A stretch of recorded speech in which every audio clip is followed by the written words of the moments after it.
Welcome back to the channel, and this week the most popular vlog style is back. I'm going to bring you guys along for the ride and show you every single hand from our most recent 1-2 session so it'll feel like you're right there with me. For the year 2025, I'm trying to make $25 an hour while playing both 1-2 and 1-3. It's been a year full of ups and downs, so let's see where we stand. 1-2 has been my bread and butter this year.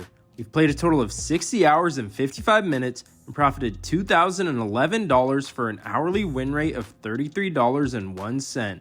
Besides 1 or 2 bad weeks, we've had a pretty consistent ride at 1-2, and we're looking to keep that going. As for 1-3, we played a total of 35 hours and 30 minutes and profited $489 for an hourly win rate of $13.77. The game is finally starting earlier, which should fit our schedule better, so keep an eye out for more 1-3 sessions soon. Combining these two stakes, we played a total of 96 hours and 25 minutes of live poker and profited $2,500 even for an hourly win rate of $25.93, which is right at our goal. Pretty happy with where we're at, but wouldn't mind giving ourselves a little breathing room above our goal as the time goes on. But enough with the stats. Instead, let's head out to the nicest card room in Northern California, which is none other than Stone's Gambling Hall. We buy into the 1-2 game for the max of $300, and in our first hand of the day, we're in the cutoff and get dealt 5-3 offsuit, then proceed to toss it right back where it belongs, which is right in the muck. We then fold 10-8 offsuit in the hijack, and for hand number 3, we're in the low jack and look down at Queen 10 offsuit. The $4 button straddle is on, so I raise the price of poker to $15, just get called by the big blind. With $30 in the pot, the flop comes out Queen 10-5 rainbow, giving us top 2 pair. He checks, and I never slow play made hands on 2 Broadway card flops because there's so many straight draws and pairs we have beat that can continue. So I throw out a C-bet of $10, he calls right away, increasing this pot to $50. Off to a turn, and it rolls out the 6 of spades, putting 2 spades on the board. Big blind checks again, and it's still time to bet for value and charge any additional flush draws he might have picked up. I don't want to go too big because I still want to keep his strong 10x hands in there, so I throw out a half pot bet of $25, but he folds right away. Off to a good start because we're 3 hands in and already up 25 total. For hand number 4, we fold 7-6 offsuit in middle position, fold 6-deuce offsuit in early position, and fold King 4 offsuit under the gun. For number 7, we see 4 people call the $2, and I'm in the big blind and look down at one of my favorite blackjack hands and 8 deuce of hearts. Instead of doubling down, I decide to check my option, and we miss the flop completely, so we fold right away after someone bets. We then fold the infamous Jack 4 hand, fold Queen 4 offsuit, fold 7-6 offsuit to a raise, fold King 7 offsuit, King 5 offsuit, and fold 10-8 offsuit before hand number 14. For this one, I'm under the gun and look down at A7 of clubs. I almost never limp in early position, but suited aces are the perfect hand to do it with since 1-2 players are known to play suited trash, so it's easy to flush over flush someone in a massive pot. So I call the $2, now a player in middle position puts in a raise to 10, then the player to their left decides to 3-bet to 30, so when action folds back to me, we have ourselves an easy snap fold since our hand is in terrible shape against those ranges. For hand 15, I fold Queen 8 offsuit in the big blind to an early position raise, then get dealt Queen 8 offsuit, the literal next hand in the small blind. 3 people call the $2. Since I'm already in there for 1, I decide to put in the extra $1, but I'm gonna proceed with caution because we can easily be outkicked. Big blind checks his option, so we're going 5 ways to a flop of King 7-6 all clubs, giving us the second nut flush draw. I don't see a point in betting, so I check. Surprisingly, action gets checked through. Turn peels off the 4 of diamonds, which gives me additional equity with the straight draw. No one seemed to show much interest on the flop, so I try to steal it with the bet of $7, but end up getting called by the big blind and a player in early position, increasing this pot to 31. Queen high obviously isn't good in this spot, but I figured any club or 5 will give us the best hand. Going 3 ways to a river, it peels off one of those cards and the 3 of clubs, giving us the queen high flush. I think it's super important to go for value in this spot to get called by any lower club than ours, so I'm gonna implement the bet fold strategy. This strategy means you bet for value because you most likely have the best hand, but if you end up getting raised, you have to fold because you're probably beat. So I throw out a value bet of $7 since lower clubs can't sustain too much heat. Big blind calls, which we love to see, but now the player in early position puts in a raise to 27. As I've mentioned in every single vlog in the past, turn and river raises are never a bluff, and there's no shot he's doing this with worse. So I toss my hand in the muck, but we're gonna get a reveal because the big blind puts in the chips. Early position shows ace-5 offsuit with the ace of clubs for the ace-high flush, and big blind obviously mucks. Implementing the bet fold strategy will make sure you're going for max value, but not making bad calls which will hurt your hourly rate in the long run. Hand 17 is a fold for obvious reasons, and hand 18 is an interesting one. There's two limps, and I'm in the cutoff and look down at pocket nines. Good enough for a raise, so I make it $15 to go and get 3 callers including the small blind. Going 4 ways to a flop with $60 in the middle, it rolls out queen 10 deuce rainbow, giving us third pair. Small blind decides to just ship in his entire stack of $95 in the middle, and action gets folded to me. I didn't snap fold because I don't see why he would do this with top pair, since I don't know what worse hand he'd expect to get called by. But having pocket 9 specifically isn't good because it double blocks jack 9, which is one of the main draws. So only having third pair, I decide to fold, and he shows the least popular hand in low stakes poker, in ace king offsuit. So instead of just going all in pre-flop for 55 big blinds, he decided to wait for a flop where he only has a gut shot to put all his money in. So technically, I guess I got bluffed. Weird play, but I'm never surprised when playing morning 1-2 live poker. Next up, we're in the hijack and fold 9-8 offsuit, and then king 7 offsuit in the low jack before we get to hand number 21. For this one, I'm in early position and get dealt king jack of spades. I open the action to $10 and get 3 callers, increasing this pot to $40. Going 4 ways to a flop of king jack 10 rainbow, giving us top 2 pair on a super connected board. Action gets checked to me, and this is a board you never want to slow play when you flop a monster. There's so many hands in all of our opponent's range that can connect with this board, because if they have a pair, they most likely have some type of straight draw as well, and are never folding to a bet. So given all that, I decide to start off with a value bet of $20 and just get called by the small blind, doubling the spot to $80. Off to a turn, and it peels off the 8 of hearts, putting 2 hearts on the board. He checks in flow, and I want to make sure I could bet a size that I could get plenty of value and still keep all his queen X holdings in there to set up a river jam. So I settle on a bet of $45, and he can't call fast enough and slides in the 9 red chips, immediately increasing this pot to $170. Our opponent has around 120 left in his stack, so I'm going for it all.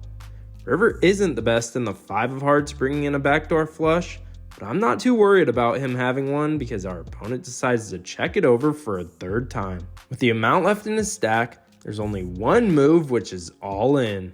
He goes in the tank for about 20 seconds, so unless we're getting slow rolled, we for sure have the best hand. Now I'm just hoping for a call. He eventually flicks in a chip, signaling a call, and after I roll over my hand, he tosses his hand in the muck in disgust. Must have either had a weak king or some sort of pair that was a non-believer, but either way, I just got one thing to say. Tell him to bring me my money.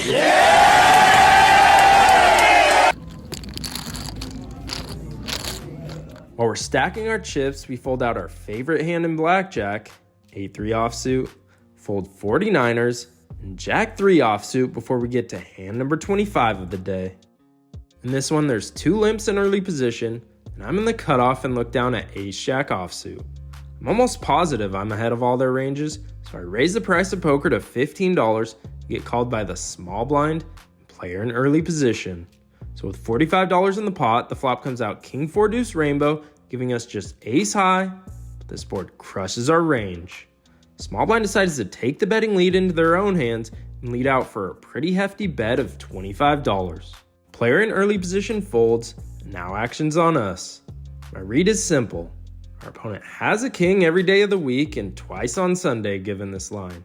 So the question is how to play this spot. Do we listen to the devil on our left shoulder that's telling us to rep aces or ace king and go for a triple barrel all-in bluff? Or do we listen to the angel on our right shoulder telling us to fold and pick a better spot? Well, this was a live stream against poker pros who play range against range rather than hand against hand. Listen to the devil. But the problem is this is daytime 1-2 no limit poker. I have a better chance getting a full night of sleep with an infant than getting a 1-2 player to fold top pair. So for once in my life, I listened to Mr. Angel over here and toss my beautiful hand in the muck, limit the damage, and move on with my life. And just as expected, our opponent flashes the King of Hearts for top pair to validate our read. After that hand, we got dealt straight garbage. We picked up Jack 5 offsuit in the hijack and dumped it, King 6 offsuit gone, folded Jack 6 offsuit, King 9 offsuit, got a free look at a flop with King 3 offsuit in the big blind but missed completely, and folded Queen Deuce offsuit before we got to hand number 32 of the day.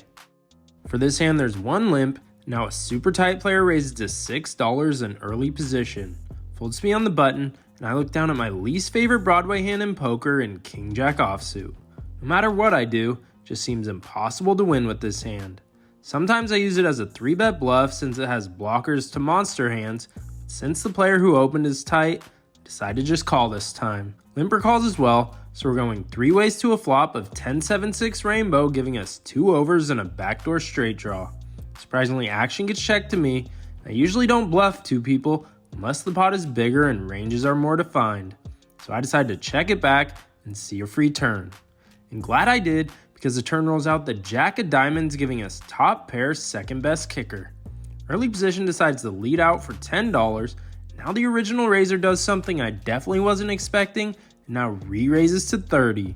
The beauty about this raise is now the range on this player is more defined and I can make an educational decision. We all know turn and river raises are never bluffs at the low stakes, so he's saying at minimum he has the same hand as us, or he was checking an overpair on the flop for deception.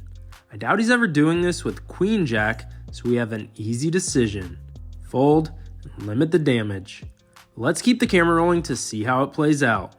Player in early position decides to call the extra $20, increasing this pot to $80. Now the river rolls out the Ace of Hearts. I was expecting the player in early position to check, but instead they now lead out for a pretty hefty bet of $60, and the original raiser wastes no time before snap calling, putting this pot at $200 even. Early position rolls over King Queen offsuit for the nut straight, and original raiser shows Ace Jack offsuit for top 2 pair, which had us dominated the entire way. The main takeaway from this hand is to use your opponent's aggressive actions to put them on a range and make your decisions a lot easier. After that hand, we folded Queen Deuce offsuit and Jack 6 of hearts before I decided to move seats to get a better view for the vlog. I decided it was a good time to take a quick break, so when we got back, we posted the $3 in blinds we missed and folded Jack 3 offsuit to a raise, folded Queen 5 offsuit, King 7 offsuit, and even though some of you might call me a nit, but we folded King 10 offsuit in early position because it's a hand you want to play in just late position. It's too easy to be dominated by so many ranges left to act. We proceed to fold Queen Deuce offsuit again, 10-3 offsuit to a raise in the big blind, and King 4 offsuit in the small blind before we get to hand number 42. In this hand, the hijack decides to just call the $2, which is super rare to see in late position, and I'm on the button and look down at the ducks, pocket deuces. Most of the time I'd overlimp with this weak of a pair, but since I have ultimate position, I decided to raise him up to $10 since I could use my perceived range to my advantage. Big blind calls at $10, and so does a limper when it gets folded back to him. So off to a flop 3 ways, which rolls out King King 10 rainbow, giving us third pair. Checks to me, and my plan is simple. Bet to hopefully take it down, but if I get called, then I know I'm beat and just need to give up. So I throw out a bet of $12 hoping they have low suited connectors, but both players end up putting in the call, so now it's time to abort mission. Turn rolls out the 3 of hearts, now the hijack leads into us for $20, so we have an easy fold. In this next hand, early position decides to just raise to $4. 4 people call the $4, and I'm in the cutoff and look down at Ace Jack offsuit.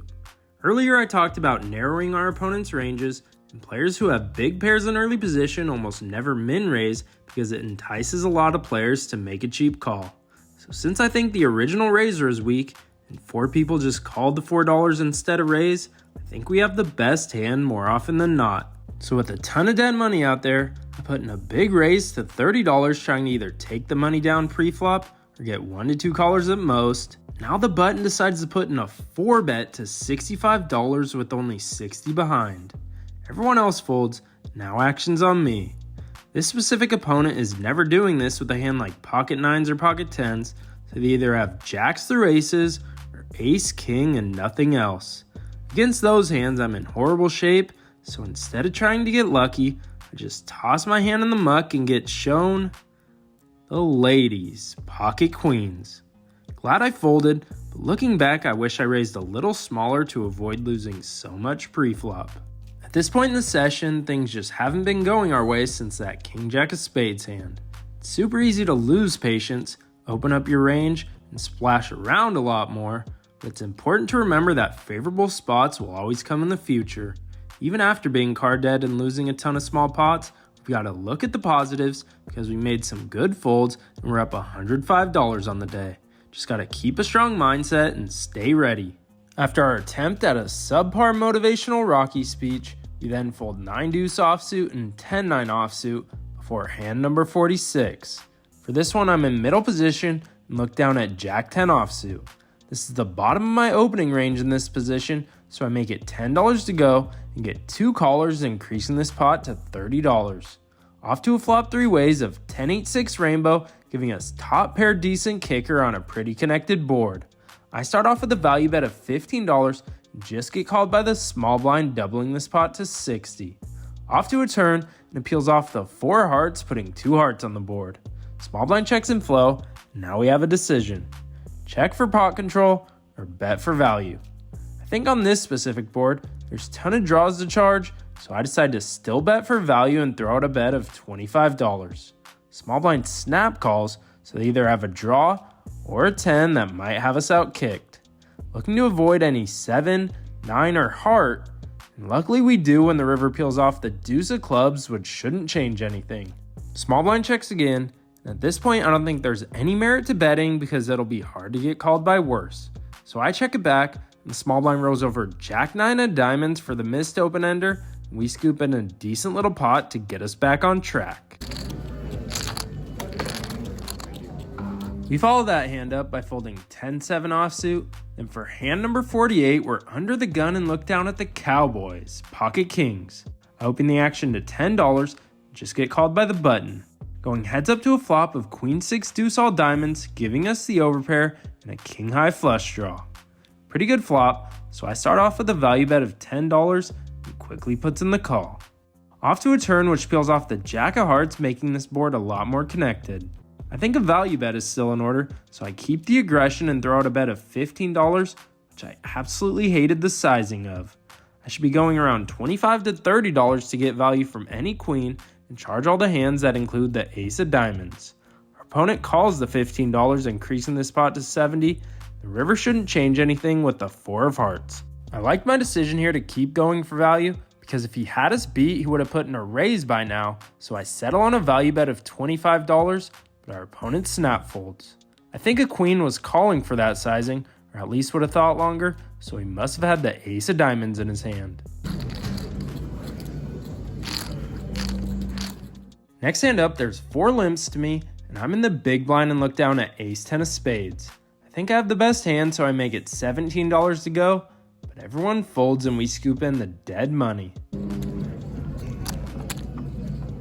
For hand number 50, we end up folding 10-6 of spades in the small blind. We've officially reached the halfway point. We're up $210 and looking to keep things rolling for the next 50 straight hands. We start the second half of the session on a folding spree. We fold 6-3 of diamonds on the button, fold 8-5 offsuit in the cutoff, fold king 6 offsuit, king 7 offsuit, 9-5 offsuit, queen 3 offsuit, and then for hand 57, we check queen 10 offsuit in the big blind, but miss completely, so we're forced to fold. But for hand number 58, we get involved with a premium. Early position limps. Now the button decides to raise to $20, which I thought was a huge sizing at the time, so it must mean he has a big hand. I'm next to act and look down at the ladies, pocket queens. Sitting here with the third best hand possible, I decide to put in a 3-bet to $60 for value, and action folds back to the button. He cuts out calling chips, but eventually decides to add on $100 to my raise and 4-bet to $160. 4-bets at 1-2 are almost always jacks through aces, or ace king and nothing else. In my opinion, if he had jacks or ace king, he would have just gone all in and not leave $90 behind. So to me, this hand screams kings or aces. It's never fun to fold a premium, but I've played enough 1-2 and made too many of these all-in plays with queens to know I'm in horrible shape and most likely only have 2 outs. So I just toss my hand in the muck and live to see another day. Next hand up, the hijack opens to $7, and I'm on the button and look down at ace-queen offsuit. Usually I'd 3-bet with this hand in position, but he's been playing super tight, and I've seen him just call pre-flop with ace-queen himself. So I just call the $7, and so does the big blind. Going 3 ways to a flop of 10-7-3 rainbow, after the hijack bets $10, I just snap fold. Next up, I fold 7-5 of hearts to a raise because of reverse implied odds, and for hand number 61, the $4 button straddle is on, and a player in middle position min opens to just 6.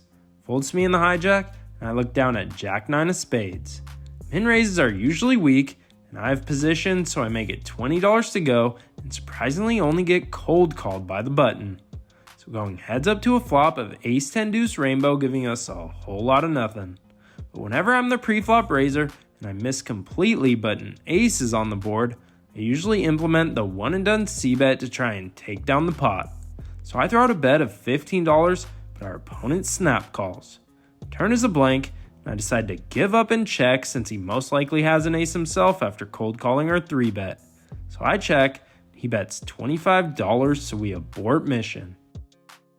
We then fold ace-5 offsuit, queen-6 offsuit, king-jack offsuit under the gun since I never played in super early position, 10 deuce offsuit, king-6 offsuit, king-4 offsuit, jack 7 of diamonds, and we finally get a playable hand for number 69. $4 straddle is on, so I try to see a cheap flop for the vlog and just call with queen 9 of diamonds, but now the big blind raises to $9. Folds back to me and I call the $9, but now the button who gets to act last with the straddle makes it $30 to go, which forces me to fold. This is the perfect example of why limping an average hand will cost you money in the long run. The fold fest continues with 10-5 offsuit, 9-3 of diamonds, ace-8 offsuit under the gun, jack-8 of spades against a short stack raise, ace-8 offsuit again, and 5-4 offsuit on the button before hand number 76. For this hand, the low jack decides to just call the $2, and I'm in the cutoff and look down at ace-4 of diamonds. Good enough for a raise, so I make it $10 to go and get called by the big blind and limper, increasing the spot to 30. Going 3 ways to a flop of ace-jack 6, giving us top pair on a pretty connected board. Checks to me, and I start off with a standard c-bet of $10 and get called by the big blind. But now the low jack decides to raise to 35. I always talk about turn and river raises never being bluffs, but flop raises can sometimes be a draw trying to rep a monster. The problem is I look really strong as the pre-flop aggressor, betting into 2 people on an ace-high board, so the likelihood of him having a draw himself is low, and he most likely has us beat. So I decide to toss my top pair in the muck and save my chips for a better spot in the future. Big blind ends up calling, and turn rolls out the queen of spades. Low jack put the big blind all in for $37, and he snap called. River was a blank, and the low jack rolled over ace-queen offsuit for top 2 pair, but the big blind showed 7-5 of spades for the flush. Glad we were able to have the right read and lose the minimum. So even though things haven't been going our way, at least we're making the right decisions. Next hand up, I fold 10 deuce offsuit, jack 8 offsuit, king 3 offsuit. Even though I almost play this hand every single time, under the gun limped and he loves limp 3 betting, so I decided to not fall for the trap and folded ace-8 of diamonds, which I know has some of you steaming. We then fold king 8 offsuit, king deuce offsuit, and called an extra $1 in the small blind with ace-3 offsuit, but missed completely before hand number 84. In this hand there's 1 limp, and now the hijack raises to just $7. Folds to me, and I'm on the button and look down at ace-jack offsuit. Even though looking back, I know the hijack raised to 7, I thought at the time he just called the $2, which is why I raised to $15 thinking I was isolating limpers and not putting in a 3-bet. If I knew he raised to 7, I would have 3-bet to at least $20. The limper decides to cold call the extra $13, probably since I used such a small sizing. The original raiser calls the extra $8 as well. So 3 ways to a flop of 665 rainbow, giving us just 2 overcards. They check to me, and anytime I have 2 overs in the range advantage, I always c-bet on paired boards because you could get folds from your opponents and barrel a ton of turn cards that favor your range. So I make it $15 to go, but both players put chips in the middle. Off to a turn, and it rolls out the king of clubs. In my opinion, this is the perfect bluff card because it should favor our range way more than our opponents, and we could put a ton of pressure on all their small pairs. I was expecting them to check it over, but now the hijack decides to lead out for $30, which threw me off. This line is just never a bluff, and even though we were going to use it to our advantage, I'm just putting this player on a monster at this point. So I fold, and glad we did because he ends up showing ace-king, which had us dominated. Never surprised playing low-stakes morning poker. After being up over $200, we're now only up $30 with not much time left in our session, and to make matters worse, the deck goes cold on us.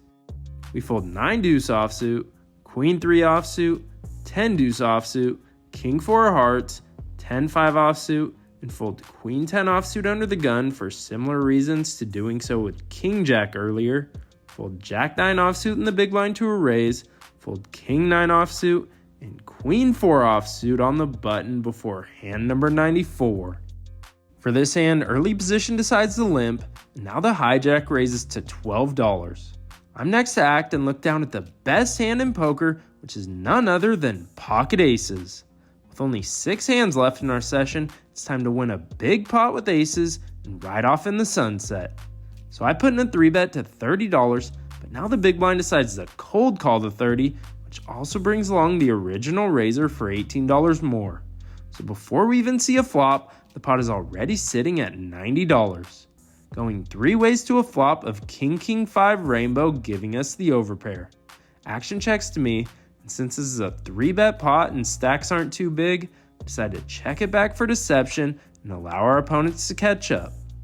Turn peels off the jack of diamonds, bringing in a flush draw, and now the big blind decides to go all in for $82. He's been spazzing all session and already on his 4th buy-in, so I'm not too worried about being beat here. Hijack folds.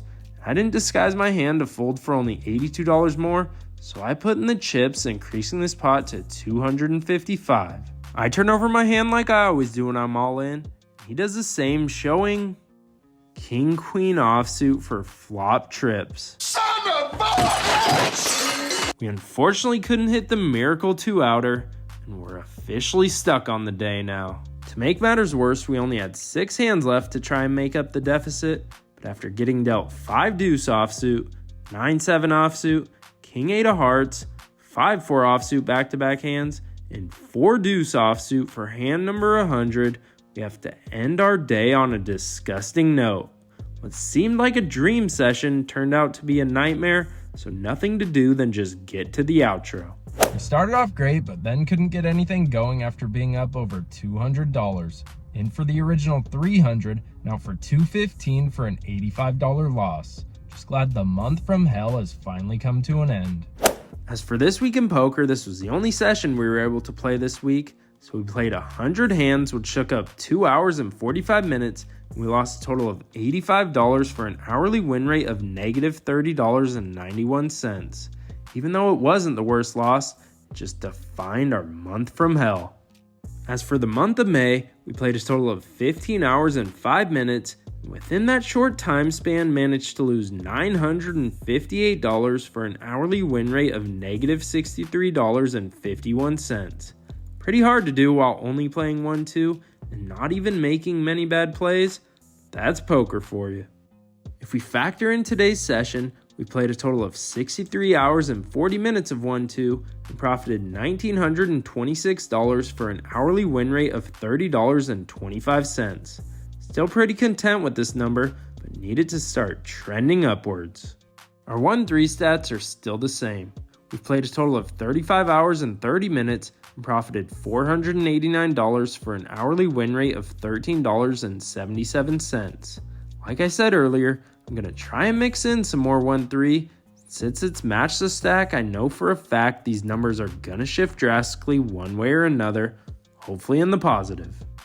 If we combine our stats, we played a total of 99 hours and 10 minutes of live poker and profited $2,415 for an hourly win rate right under our goal of $24.35. Just glad we're done with the month from hell. I'm looking forward to head into June with a positive attitude and see what it has in store for us. Thanks for watching, and as always, I hope you guys run good at the tables, and I'd appreciate it if you could hit the subscribe button to help me reach my year-end goal of 20,000 subscribers.